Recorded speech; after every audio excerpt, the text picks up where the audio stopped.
Welcome back learners. Today in this video we will discuss about industrial production, estimation and utilization of डिओक्सियनिन। दोस्तों आज हम इस video में पढ़ने वाले हैं कि डिओक्सियनिन का इंडस्ट्रियल प्रोडक्शन कैसे होता है, कैसे हम इसका एस्टिमेशन कर सकते हैं और डिओक्सियनिन हमारा कहाँ कहाँ पर यूटिलाइज़ किया जाता है, कहाँ कहाँ पर यूज़ में लाया जाता है। तो आज हम इस वीडियो में इसी को पढ़ेंगे। तो ज़्यादा देर न करते हुए वीडियो को स्टार्ट करते हैं।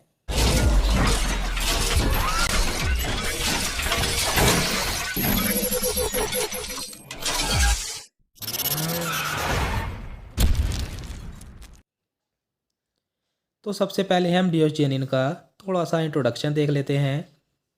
Diosgenin is obtained from the dry tubers of various species of डियोस्कोरिया।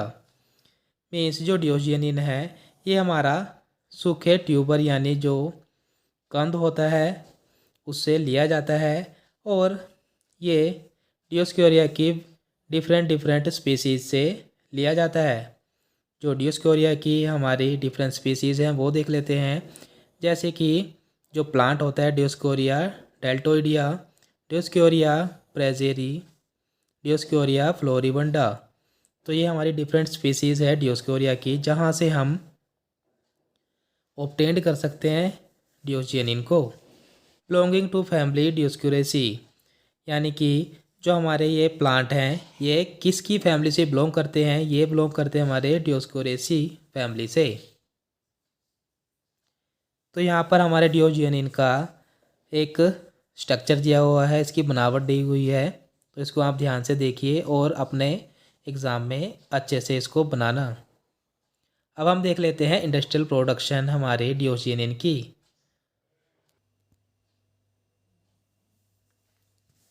तो देख लेते हैं इंडस्ट्रियल प्रोडक्शन यानी कि हम कैसे बना सकते हैं डिओक्सियनिन को। ट्यूबर्स कलेक्टेड, हमने जो यहाँ पर ऊपर प्लांट देखे थे जैसे कि डियोस्कोरिया डेल्टोइडा, डियोस्कोरिया प्रेजेरी, डियोस्कोरिया फ्लोरिबंडा, तो उनका हमने ट्यूबर ले लेना है और उन्हें हमने अच्छे से वॉश कर देना है।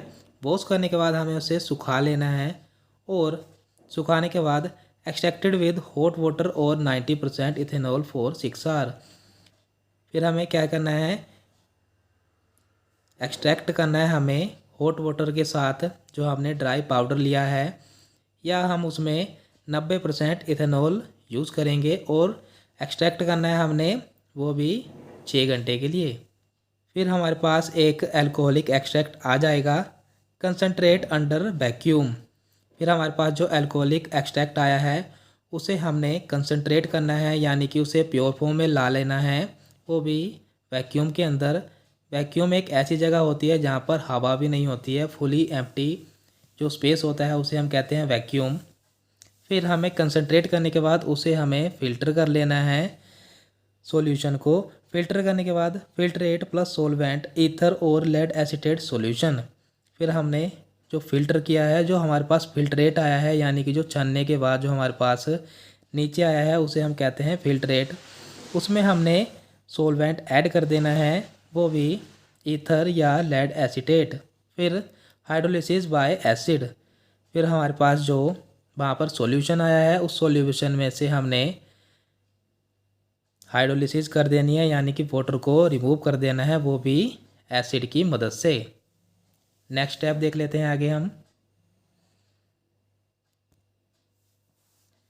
फिर हाइड्रोलिसिस करने के बाद एक्सट्रैक्टेड विद प्योर ईथर, जो हमारे पास सॉल्यूशन आएगा उसे हमने ईथर के साथ एक्सट्रैक्ट करना है यानी कि बाहर निकाल लेना है ईथर, वो भी प्योर ईथर। Evaporate solvent.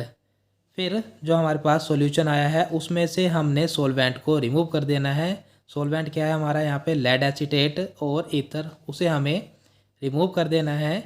फिर रिमूव करने के बाद जो हमारे पास बचेगा वो डिओक्सियनिन होएगा। फिर हम उसे कलेक्ट कर लेंगे, dried and packed.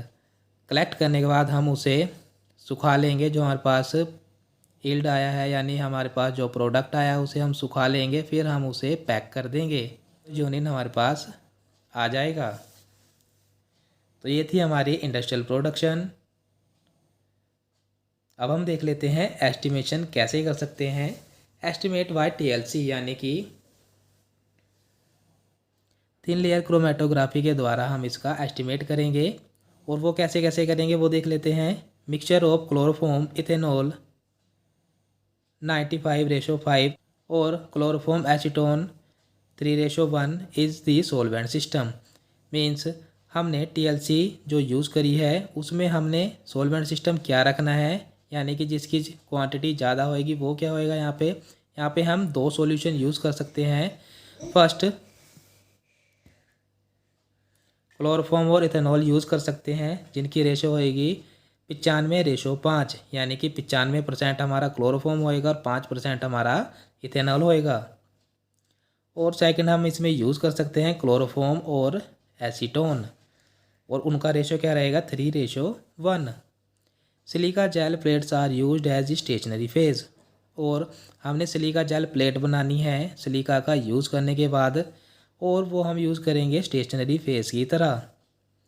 Antinomy trichloride SbCl3 in the chloroform is the detecting agent, और हमने यहाँ पर एंटीनोमी ट्राइक्लोराइड को यूज़ किया है क्लोरोफॉर्म में, जो कि एक डिटेक्टिंग एजेंट की तरह काम करेगा, जो पता लगाएगा कि कौन सा हमारा यहाँ पर डिओजियोनिन है।